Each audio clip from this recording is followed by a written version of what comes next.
On continue à monter. On va parler du tibia maintenant. Encore là, l'évolution normale nous amène en rotation latérale. De quelle manière on fait l'examen des déformités rotationnelles au niveau du tibia? C'est avec le TFA, le Thigh Foot Angle, l'angle entre la cuisse et le pied.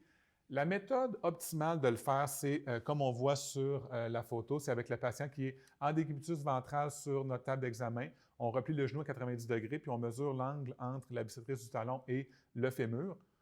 C'est extrêmement compliqué à faire. Ça nous prend un goniomètre, puis notre mesure risque souvent d'être un peu approximative. Moi, puis à cet âge-là, on va en reparler un petit peu plus loin, mais les enfants, on est rarement dans leur top 10 des gens qui préfèrent. Donc, ils vont être plus difficiles d'approche. Moi, ce que je préfère faire, c'est de les évaluer en position assise ou en décubitus dorsal. Le plus facile, c'est en position assise. On assoit le patient soit sur la table d'examen ou sur les parents. Puis on regarde où est-ce que tombe le pied.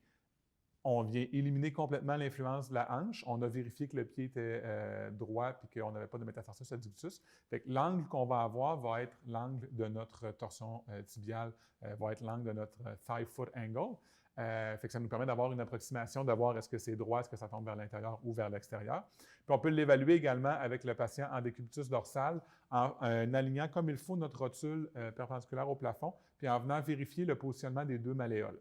Habituellement, notre malléole externe va être plus basse que notre malléole interne, ce qui va faire que notre main va tomber un petit peu comme ça.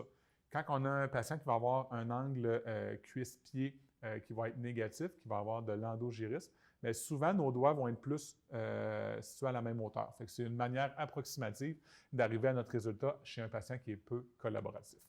Puis comme vous pouvez voir ici, cet angle-là est en majorité positif, mais on peut être quand même très, très, très négatif chez une clientèle qui est jeune et on peut rester négatif quand même longtemps dans notre vie.